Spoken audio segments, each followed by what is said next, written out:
जय माता दी। नमस्कार। आप सभी का मेरे चैनल में हार्दिक अभिनंदन है, स्वागत है।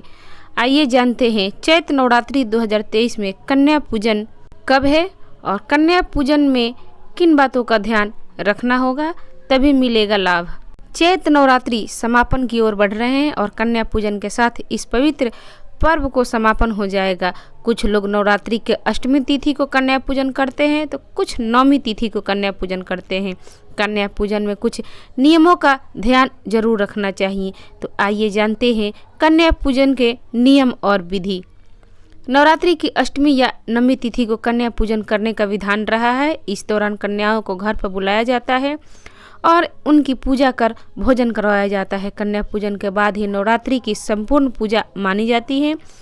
मान्यता है कि माँ दुर्गे के 9 स्वरूपों को मानकर कन्या पूजन किया जाता है। ऐसा करने से माता का आशीर्वाद प्राप्त होता है और जीवन में मंगल ही मंगल बना रहता है। कन्या पूजन करते समय कुछ नियमों का विशेष ध्यान रखा जाता है। अगर आप अष्टमी या नवमी तिथि को कन्या पूजन कर रहे हैं तो इस नियमों का ध्यान जरूर रखें ताकि नवरात्र के व्रत संपूर्ण लाभ मिल सके और माता की कृपा हमेशा बनी रहे। कन्या पूजन में इस बात का ध्यान रखना चाहिए, कन्याओं की उम्र 2 से 10 साल की उम्र के बीच होनी चाहिए और इनकी संख्या 9 होनी चाहिए। ये 9 कन्याएं माँ दुर्गा के 9 स्वरूप मानी जाती है। उनके साथ एक बालक को भी आमंत्रित करना चाहिए। वह बालक लंगूड़ा बटुक भैरव का रूप माना जाता है। शक्तिपीठ की सुरक्षा के लिए महादेव ने एक भैरव रखा था, इसलिए देवी के साथ इनकी भी पूजा की जाती है। शक्तिपीठ की पूजा के बाद अगर भैरव के दर्शन नहीं किए तो माता के दर्शन अधूरे माने जाते हैं। शास्त्रों के अनुसार 2 वर्ष की कन्या को कुमारी, 3 वर्ष की कन्या को त्रिमूर्ति देवी दुर्गा और लक्ष्मी सरस्वती, 4 वर्ष की कन्या को और 5 वर्ष की कन्या को रोहिणी, 6 वर्ष की कन्या को माता कालिका, 7 वर्ष की कन्या को चंडिका और 8 वर्ष की कन्या को शांभवी, 9 वर्ष की कन्या को देवी दुर्गा और 10 वर्ष की कन्या को सुभद्रा कहा जाता है। कन्या पूजन के समय हर कन्या अव्यक्त ऊर्जा का प्रतीक मानी जाती है और सभी 9 कन्याओं के होने से यह सक्रिय हो जाती है। इनकी पूजा से माँ दुर्गा का घर में आगमन होता है। नवरात्रि की अष्टमी तिथि को महाअष्टमी और नवमी तिथि को महानवमी कहा जाता है। अष्टमी तिथि 29 मार्च और नवमी तिथि 30 मार्च को है।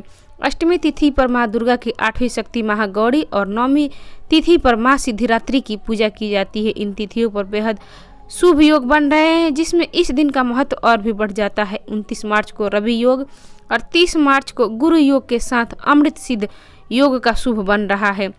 अष्टमी तिथि का प्रारंभ 28 मार्च शाम 7:02 से है। अष्टमी तिथि का समापन 29 मार्च 9:07 पर है।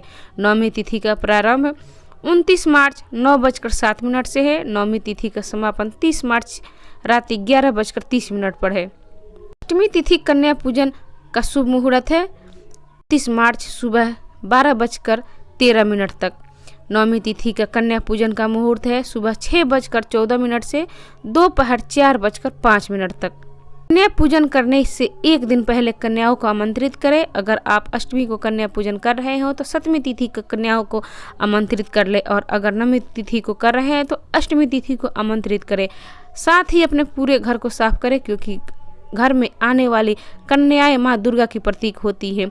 कन्या जब तक आ जाए तब तक उनके सीधे भोजन के लिए ना बैठाए, बल्कि उन्हें दूध या पानी पाँव धोए। इसके बाद पानी को अपने सिर से लगाए, फिर हल्दी एवं कुमकुम का छींटा करना चाहिए। इसके बाद पूर्व दिशा की ओर मुख करके स्वच्छ आसन पर बैठाए। कन्या पूजन में कन्याओं को हलवा, चना के साथ पूरी, खीर, सब्जी आदि सामर्थ्य के अनुसार परोसे। साथ ही इस बात का ध्यान रखें कि कन्याओं और लंगूरा को जबरदस्ती भोजन ना कराए। वे जितना खाए उतना ही आदर पूर्वक खिलाए। भोजन के बाद कन्याओं को सामर्थ्य के अनुसार दक्षिणा या उपहार देकर लाल चुंदरी ओढ़ाए और पूरे परिवार के साथ पैर छूकर आशीर्वाद ले और माता के जयकारे लगाते हुए उनका विदा करें।